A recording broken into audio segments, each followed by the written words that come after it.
Assalamualaikum warahmatullahi wabarakatuh. Selamat pagi. Mohon izin memperkenalkan diri. Nama Tony Kusumo, dosen tetap pada Program Studi Teknologi Penangkapan Ikan Politeknik Ahli Usaha Perikanan Jakarta.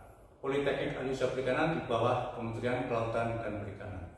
Pada kesempatan ini, izinkan saya menyampaikan rencana pembelajaran semester dengan mata kuliah Manajemen Kapal Penangkap Ikan, bobot SKS 3 2.1 disampaikan pada semester ganjil.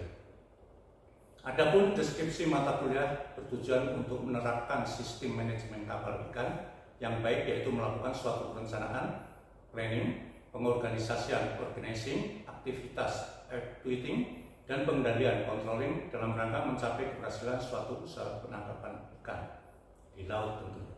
Capaian pembelajaran lulusan CPL meliputi sikap, pengetahuan, keterampilan umum, dan keterampilan khusus. Capaian pembelajaran atau CPMK 1. Memahami manajemen kapal perikanan, memahami tugas struktur organisasi di kapal perikanan dan pembagian tugas, memahami usaha penangkapan ikan sebagai suatu sistem bisnis dan unsur produksi, memahami pengelolaan pelaksanaan operasi penangkapan ikan, dan memahami cara perawatan dan perbaikan alat tangkap. CPMK tadi dijabarkan ke dalam sub CPMK dan indikator. Sebagai contoh, memahami tugas struktur organisasi di kapal perikanan dan pembagian tugasnya. Dengan sub CPMK, memahami tugas pengusaha, nakoda, dan awak kapal lainnya. Indikator, memahami pengorganisasian awak kapal ikan, memahami pembagian tugas awak kapal ikan. Sedangkan materi yang disampaikan meliputi ilmu manajemen, penerapan manajemen pada kapal perikanan, tugas pengusaha, nakoda, awak kapal lainnya, tugas awak kapal selama operasi usaha penangkapan ikan, praproduksi dan produksi, pemasaran dan usaha produksi lainnya, persiapan di darat dan dokumen kapal, pelaksanaan operasi penangkapan ikan dan penanganan hasil tangkapan, cara perawatan dan pengawetan alat tangkap, cara perbaikan alat tangkap, perencanaan dock order. Sedangkan metode yang kita sampaikan adalah student active learning atau student center learning, yaitu taruna difasilitasi untuk aktif mencari atau menemukan dan memperoleh berbagai konsep, teori, dan fakta-fakta tentang penggunaan aplikasi Word, Excel, PowerPoint, meliputi kegiatan utama yang dilaksanakan dalam perkuliahan, yaitu presentasi atau penyajian materi oleh dosen, penugasan diberikan kepada taruna, seminar taruna didorong untuk mengikuti berbagai macam seminar yang terkait dengan perikanan. Kemudian narasumber, kita menghadirkan narasumber atau taruna mendatangi narasumber. Dalam hal ini narasumber perikanan meliputi nelayan atau mungkin pengolah ikan atau perusahaan perikanan lainnya. Diskusi dan presentasi taruna, yaitu taruna mempresentasikan hasil eksplorasi dan telaah terhadap materi yang ditugaskan. Sedangkan tugas lainnya yaitu tugas eksplorasi, searching atau bahan materi, tugas studi kasus dan laporan studi kasus, tugas membuat tampilan visual, praktek pemecahan kasus, tugas membuat resume. Dalam satu semester, taruna akan diberikan evaluasi meliputi untuk tugas 20%, UTS 40%, UAS 40%, dan kehadiran 90%. Sehingga taruna dinyatakan lulus apabila telah mencapai nilai di atas C sampai ke atas, jadi C, B, A. Sedangkan untuk nilai D dan E dinyatakan belum lulus. Perlu kami informasikan bahwa Politeknik Ahli Usaha Perikanan Jakarta di bawah Kementerian Kelautan dan Perikanan mengembangkan program vokasi, di mana teori 30%, praktek 70%, sehingga lebih banyak ke studi-studi di lapangan. Demikian yang kami sampaikan. Terima kasih. Wassalamualaikum warahmatullahi wabarakatuh. Selamat siang. Selamat siang. Assalamualaikum warahmatullahi wabarakatuh. Waalaikumsalam warahmatullahi wabarakatuh. Baik, untuk siang hari ini kita kuliah manajemen kapal penangkapan ikan dengan topik praproduksi dan produksi.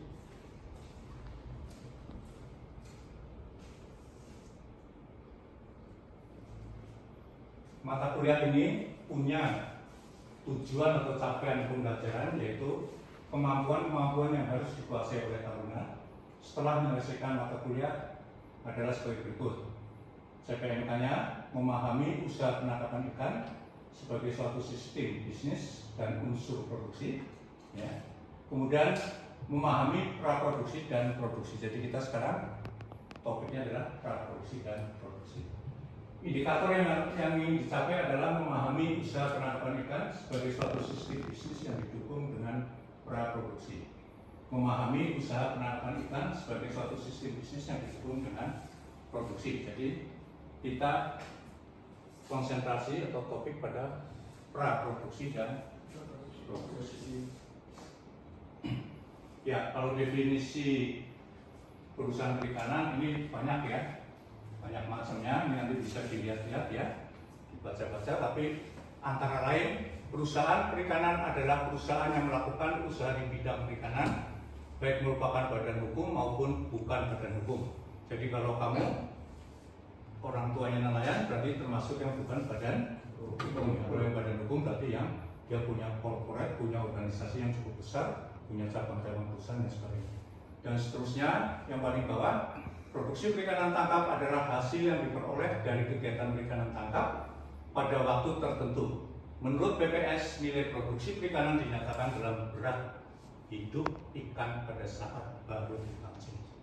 Kalau kita bicara praproduksi dan produksi, maka kita sebenarnya tidak bisa terlepas dari pasca produksi. Kenapa? Karena sebuah proses usaha perikanan tangkap atau sebagai usaha penangkapan ikan, maka prosesnya adalah praproduksi, produksi, dan tentunya hasil tangkapan itu mau dipasarkan. Kita langsung masuk pada praproduksi. Kalau kita bicara praproduksi, berarti persiapan-persiapan yang harus dilakukan pada saat kita akan menuju pelayaran. Tentunya kita sudah ingat ya, kalau dalam pelajaran berarti kita persiapan yang utama sebuah perencanaan daerah penangkapnya di mana ya, kemudian persiapan yang dalam kapal itu, kemudian surat-surat yang harus dibawa, surat izin dan sebagainya. Nah, kita pertama adalah ke unit penangkapan sendiri, yaitu kapalnya. Kita di sini bicara perikanan tangkap dalam arti kita menangkap ikan menuju ke suatu fishing ground di mana kita butuh kapal. Kapal di sini tentunya kita sudah biasa ya, apakah kapal itu dengan tenaga angin, misal dengan layar, dengan dayung, atau dengan tenaga mesin sendiri. Dalam hal ini yang akan kita bicarakan yang agak modern ya, berarti kapal yang punya tenaga sendiri. Sehingga di sini unit penangkapan berarti kapalnya dia harus naik laut berarti dia bisa selamat menuju daerah penangkapan, dapat hasil, kemudian kembali lagi ke pelabuhan. Kemudian alat tangkapnya ini juga sesuai dengan ketentuan, antara lain apa? Dia bisa dioperasionalkan, kemudian efektif. Yang ketiga, sesuai dengan peruntukannya. Jadi kalau kapal pulsen berarti alat tangkapnya pulsen ya. Kalau kapal pull inland berarti alat tangkapnya pull inland. Kemudian alat tangkap tersebut apa? Tadi bisa dioperasionalkan, aman ya. Ramah lingkungan. Ya, kita terikat dengan aturan CCRF di mana daerah penangkapan harus dilestarikan. Ya, dalam arti tidak sembarangan nangkap sebanyak mungkin, tapi kita seoptimal mungkin. Seoptimal mungkin berarti dia harus memperhatikan tadi lingkungan. Dalam hal ini terkait dengan alat tangkap untuk memperhatikan lingkungan, berarti kita bicara ukuran mata jaring misalnya. Jadi atau katakanlah alat tangkapnya harus selektif dan tidak semua jenis ikan ukuran dari yang kecil sampai yang atas bisa tertangkap semua. Contohnya dulu kita kenal ya dari alat tangkapannya trouble dilarang ya. Kenapa? Di samping merusak lingkungan juga dia semua hasil tangkapan kena. Padahal tujuan penangkapan kita punya target tadi ya, sesuai dengan alat tangkap. Bagus ya. Kemudian alat bantu tangkap di sini adalah rumpon ya. Jadi rumpon sebuah alat untuk membantu agar ikan tersebut konsentrasi pada radius tertentu, ya pada tempat tertentu. Kemudian pekerja, nah tentunya kalau kita bicara tadi ya penangkapan menggunakan kapal, berarti kita tidak lepas dari pekerja nelayan, di mana dia tentunya punya kompetensi, punya keahlian tertentu ya masing-masing. Sebagai jurumudi atau nakoda berarti ahlinya kalau kamu nanti angkapin ya. Kemudian sebagai juru mesin angkapin, kemudian sebagai kapal biasa dia harus punya kompetensi-kompetensi tertentu ya. Misal apa? BST ya. Yang kamu udah punya BST belum? Sudah ya punya ya. Dan seterusnya juru masak. Ini juru masak juga kelihatannya sederhana tapi sangat penting karena yang akan mengatur atau berkontribusi pada makanan. Kemudian perbekalan. Kita bicara perbekalan, maka di sini tidak terlepas dari perbekalan kapal. Tadi ya, misal tadi kita sudah bicara kapal yang punya mesin, berarti kalau mesin bisa pakai bahan bakar atau solar. Kemudian kalau bicara solar, berarti pasti mesin ada pelumasnya, ya, ada pelumasnya, oli, kemudian ada suku cadang ya, misalnya rusak di tengah jalan, berarti kita harus bisa segera mengatasi. Kemudian perbekalan yang untuk tadi pekerja atau ABK, berarti kita tidak terlepas dari bahan baku beras ya, kemudian minyak, sayur mayur, lauk pauk dan sebagainya. Kemudian tadi suku cadang sudah ya. Di samping itu juga perbekalan yang untuk peruntukan seandainya alat tangkap tersebut sudah diturunkan dapat ikan, maka yang utama adalah ikannya harus tetap segar. Tetap segar. Berarti yang paling sederhana adalah kita membawa es batu, garam, guna mengawetkan. Ya, untuk mempertahankan mutu ikan tidak cepat susut ya. Kemudian air bersih itu jelas ya. Kalau di kapal kan yang disekan kan air bersih. Air bersih dalam hal ini berarti air tawar ya, air yang bisa kita konsumsi. Ini harus bawa ya, karena kalau kapal yang canggih mungkin dia punya alat untuk destilasi ya, untuk merubah air laut menjadi air tawar. Tapi kalau kapal yang biasa kamu ikuti nelayan mungkin lebih tepatnya membawa air tawar dari daratan ya, dari pelabuhan. Kemudian tadi ya bahan makanan sudah. Nah, selain unit penangkapan, pekerja, perbekalan, tentunya yang tidak kalah pentingnya adalah kelengkapan administratif. Jadi kalau kita bicara kapal mau berangkat, dia harus punya surat izin belayar. Ya. Sebelum membuat surat izin belayar atau surat SPP tadi ya, tentunya didahului dengan ada SIO, ada SIPI, ada SIKPI, ada apa lagi? Losate ya. Kemudian apa lagi? Pas besar, pas kecil, terus apa lagi? Buku pelaut. Ya, buku pelaut yang untuk kepentingan pekerjanya ya. Kemudian jurnal kapal dan sebagainya ya. Karena apa? Pada saat kita keluar masuk pelabuhan pasti kita akan menunjukkan di mana kita operasi, hasil tangkapnya apa, itu ada dalam jurnal kapal. Sampai sini ada yang ingin menyampaikan? Silakan atau menanyakan boleh. Sedikit bisa Ya. bertanya terkait perizinan. Ya. Saya berdapat informasi juga, saya baca artikel sebagian wilayah itu tentang perizinan ada yang legal dan juga ada ilegal. Yang mestinya harus terapkan itu gimana ya Pak? Karena tergantung wilayah juga. Ya. Jadi di sini ada perizinan yang legal dan ilegal. Mungkin ada yang bisa nyampaikan? Oke. Baik. Jadi di sini bahasa kalau perizinan pasti legal. Tapi ada kapal yang tidak punya izin dia berlayar atau menangkap ikan. Nah dalam hal ini sebenarnya perizinan itu sudah dibagi dua ya. Perizinan yang untuk kapal 30 gross ton ke atas diserahkan ke pusat, dalam ini Direktorat Jenderal Perikanan Tangkap. Kemudian untuk perizinan yang 30 gross ton ke bawah, kewenangan Pemda setempat atau daerah. Namun tadi pastinya kalau namanya seperti kamu berkendaraan di jalan kan kadang-kadang kamu punya SIM, kadang-kadang enggak, gitu ya. Mungkin SIM-nya mati dan sebagainya. Nah ini di perikanan pun tentunya ada hal-hal yang seperti itu. Maka tadi teman kamu sampaikan yang ilegal. Jadi pengertiannya apa? Mungkin yang dimaksud bahwa di situ kapalnya harusnya izinnya di atas 30 gross ton ke pusat, tapi untuk memudahkan, menyederhanakan sendiri, maka dia minta izinnya ke daerah, sehingga begitu dilihat antara CP-nya ukurannya sebenarnya 35 gross ton, ternyata di lapangan dia cuma mengantongi izin yang di bawah 30. Tapi ada peraturan yang baru ya yang sedang diterapkan, yaitu bahwa intinya semua kapal perikanan harus terdaftar, ya harus terdaftar di Kesah Bandaran setempat. Baik ya, kita lanjut ke produksi. Kalau kita bicara produksi, maka kita berarti sudah bicara operasi penangkapan ikan, berarti menurunkan alat tangkap.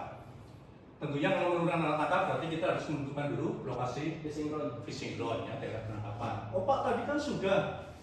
Iya, pada saat perencanaan kita hanya baru bicara fishing ground-nya adalah misal pasar minggu. Tapi kamu setelah sampai pasar minggu, kamu kan nggak mungkin alat tangkapnya untuk ngurung kawasan pasar minggu, tapi ngurungnya AUP. Nah, kamu butuhnya titik lokasi penangkapannya di AUP. Ya. Kemudian menurunkan jaring dan umpan. Berarti sudah, kalau kita pakai alat tangkapnya jaring, berarti kita menurunkan jaring. Kalau kita pakai alat tangkapnya pancing, berarti kita menurunkan pancing yang ada umpannya. Kemudian melingkari kelompok sasaran tangkap. Jadi tadi ya, melingkari kelompok sasaran tangkap ini maksudnya adalah setelah jaring, ini berarti jaring pusen contohnya ya. Setelah jaring sampai ke daerah penangkapan di sini sudah ditandai dengan adanya rumpor. Kemudian rumpornya sudah diangkat sebagian sehingga ikan yang ada di dasar dia sudah naik ke atas, kemudian baru dilingkarin dengan jaring pusen tadi ya, melingkar. Ya, kemudian setelah dilingkar supaya dia tidak lepas, bagian cincin tarik tali kerupnya sehingga dia membentuk kantong, maka dia sudah bisa dinaikkan ke atas kapal. Dan untuk menaikkan bisa menggunakan kapal dan sebagainya. Nah, setelah sampai di atas kapal, maka perlakuan kita adalah penanganan hasil tangkapan di atas kapal, yaitu disiram air, menyortir berdasarkan kualitas dan ukuran, disimpan ke pagar. Kemudian kembali ke base. Dari sini ada yang mau ditambahkan? Silakan, ada yang mau menambahkan.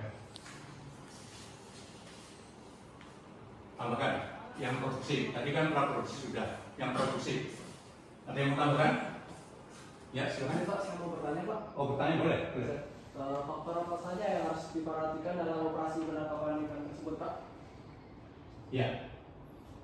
Dalam operasi penangkapan, jadi di sini kita bicara sudah produksi ya, sudah di lokasi. Berarti yang perlu diperhatikan pertama adalah bahwa jaringnya sudah siap untuk diturunkan. Berarti posisi pelampung, misal katakanlah jaringnya di sayap kanan ya, kemudian pelampung di depan, umpama badan jaring di tengah, bagian pemberat di belakang. Nah ini tentunya itu yang pertama. Yang kedua, kita harus melihat angin, arus, dan cuaca saat itu. Dalam arti kita harus yakin bahwa alat tangkap tersebut aman untuk diturunkan. Bisa saja mungkin kamu karena tidak terlalu memperhatikan, ternyata di situ daerah jalur kapal umum ya, jalur pelayan umum, sehingga tidak boleh ya. Atau mungkin di situ sudah ada larangan baru, peraturan bahwa di sini tidak boleh ditangkap karena sudah overfishing, atau mungkin daerah reservat atau daerah konservasi ya, seperti itu.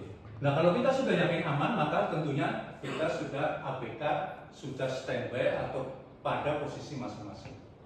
Setelah ABK pada posisi masing-masing, tentunya dikomandoi oleh nakoda untuk menurunkan alat tangkap. Ya. Begitu juga pada saat menaikkan alat tangkap.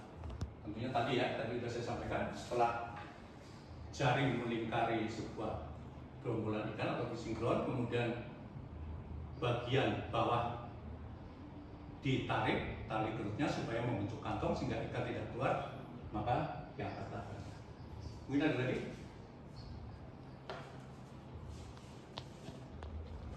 Ya, jadi tadi yang penanganan hasil di sini yang sangat penting atau perlu kamu perhatikan bahwasanya bukan kita membuat ikan tersebut jadi baik atau kualitasnya jadi bagus, tapi kita mempertahankan agar kualitas ikan tetap segar seperti pada saat di atas air, pada saat diangkat ke atas kapal. Jadi tetap segar ya. Tentunya Bapak pasti ada masalah ya, ada masalahnya kan, misal jaring tadi ikannya pada saling tabrakan sehingga rusak. Makanya di situ fungsinya dari menyortir ya, tentunya menyortir berdasarkan kualitas, yang kedua berdasarkan jenis, yang ketiga tentunya berdasarkan ukuran. Dan yang kunci tadi di samping tadi disampaikan pendingin, es batu dan sebagainya, palpanya juga punya insulasi atau palpanya punya lapisan untuk kedap udara panas dari luar supaya tidak cepat mencairkan es. Mungkin itu ya untuk siang hari ini. Untuk selanjutnya nanti kamu lihat ya materi produksi dan pasca produksi di internet atau mungkin di pustaka. Kemudian kamu buatlah tugas-tugas yang akan saya sampaikan. Tugas-tugas itu tentunya dikerjakan berkelompok, sebaiknya berkelompok ya, dengan topik yang dua, nanti kita bagi topiknya dua, itu praproduksi dan produksi. Tapi literaturnya kamu bisa dari internet, bisa dari pustaka, atau mungkin bahan-bahan ajar yang telah disampaikan oleh dosen-dosen sebelumnya.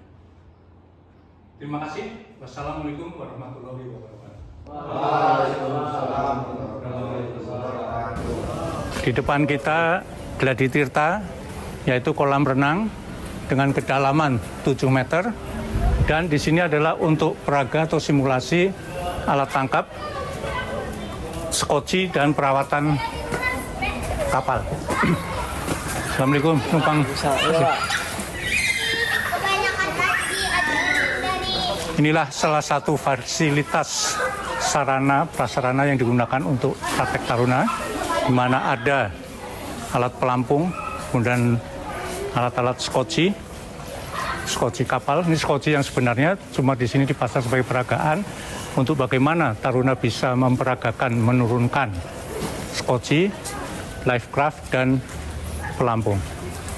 Perlu kita ketahui bahwa kolam renang di sini kedalaman 7 meter, di mana diharapkan kita bisa melihat bahwasannya di bawah air itu bagaimana alat tangkap tersebut bisa terkembang atau bisa membuka, sehingga kita bisa melihat secara kasat mata dengan kita masuk pada ruangan, ada ruangan untuk menonton bagian bawah air, maka di situ kita bisa melihat peragaan.